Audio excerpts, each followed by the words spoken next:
Just like any other rookie, Caitlin Clark had jitters in her first ever pro game against the Connecticut Sun.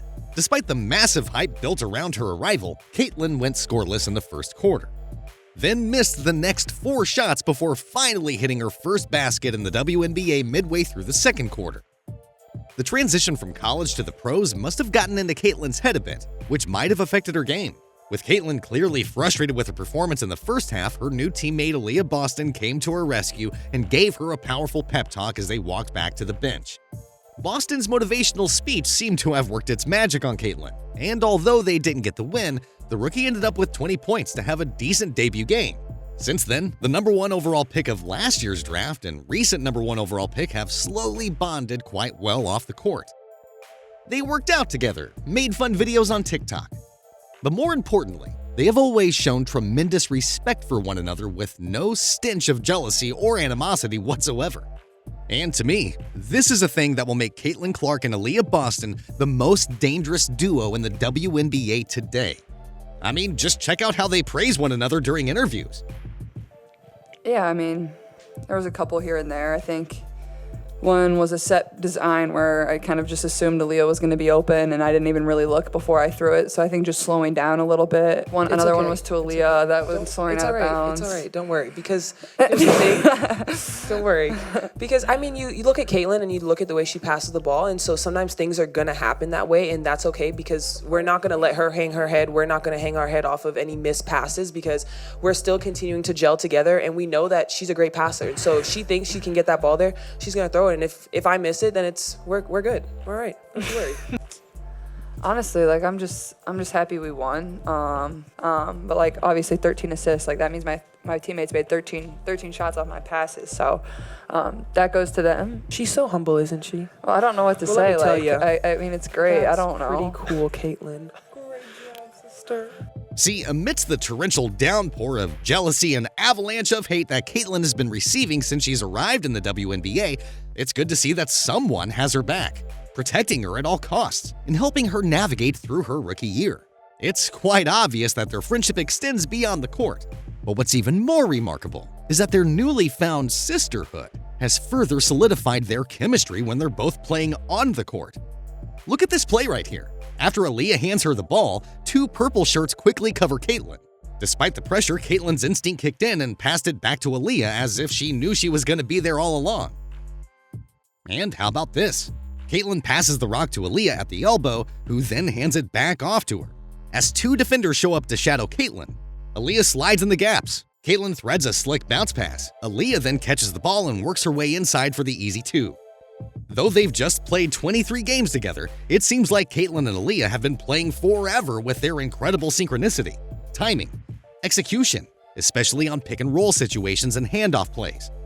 Their pairing brings me memories of the late 80s and 90s when John Stockton and Karl Malone took the league by storm. And if we're going to compare it to modern times, this would be like Steph Curry teaming up with Joel Embiid, Giannis, or AD. I mean, you have a fancy playmaker / lights-out shooter on the one hand, being complemented by a dominant scoring beast on the low post. What makes the Caitlin Clark-Aliyah Boston duo so dangerous is that it forces the defense to pick their poison, since both players can kill them from either inside or out. See, here's Caitlin walking casually around mid-court. Aliyah then sets up a blind screen to free her up. And when the opposing big doesn't get up, Caitlin will just splash it down from the parking lot. And as you've seen in the previous clips, Caitlin will simply make the right read by passing the ball back to Aliyah if the defense picks her up. So you see, this dynamic duo is gonna be a problem in the WNBA for years to come, because it's simply unstoppable. Now, the reason why it is so is because, according to the reports, the Fever have been going up against an all-men squad during their practice sessions to help Caitlin adapt to the athleticism of her opponents, as well as help prepare her, especially when teams blitz her during pick and rolls.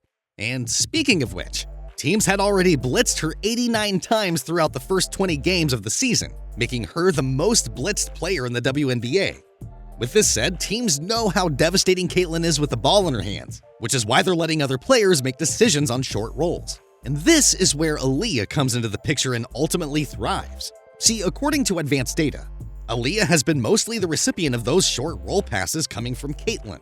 And in just 22 games, her 49 possessions as a roller are already nearly as many as she tallied last season, which is 63. And aside from this, Caitlin has delivered 53 of Boston's 79 assisted field goals. Despite being identified as a back-to-the-basket center throughout her career, Boston is slowly becoming more comfortable in embracing her new role as a rim roller. Here, Caitlin is soft blitzed the moment she goes through the Boston screen. Noticing that the defense is out of position, Aliyah rolls inside while the smaller defender backpedals to stop her. Caitlin takes advantage of this by making a simple lob pass, and that converts to an easy 2 points underneath for Aliyah. Now in this possession, the defense suffocated Caitlin, forcing her to pass the ball to Aliyah on the short roll. Instead of forcing her way inside, she remained calm and found the open player, who then swung the ball to a more open shooter sitting in the deep corner. It's always a tic-tac-toe kind of game that the defense is playing whenever they're guarding the lethal two-woman game between Caitlin and Aliyah. I mean, if you don't blitz Caitlin right away, she will just launch it from the logo, or the moment she sees daylight. And when you decide to close in on her, she'll just use her speed and attack lane to finish around the rim. Then if you decide to soft hedge her, she can still make the right read, whether it's a cross-court pass on the outside or squeeze a tight one inside, because she's that good of a playmaker. Now if you trap her right away off the screen, Aliyah can make you pay on the short roll, as she can just force her way inside, or just like in the previous clip, make the right pass to the open player who's sitting wide open for three. Regardless of whichever way you take a look at it, their unique skills as well as the complementary playstyles of Caitlin Clark and Aliyah Boston give the defense a hard time figuring out this lethal combination. And from the looks of things, their unexpected partnership has been helping the Fever a lot in piling up wins as of late, as well as improving their playoff positioning.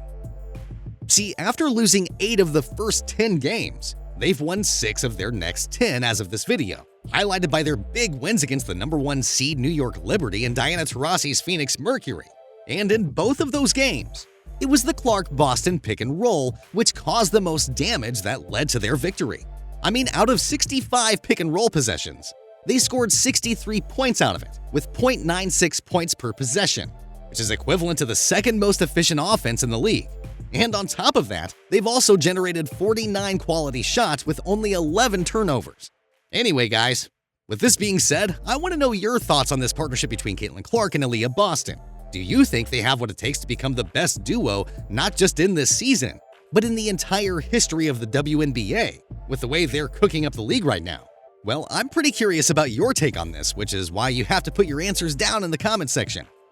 As always, if you enjoyed this video, please smash the like button and subscribe to this channel so you won't be missing out on our next videos. Until then, thanks for watching, and see you around.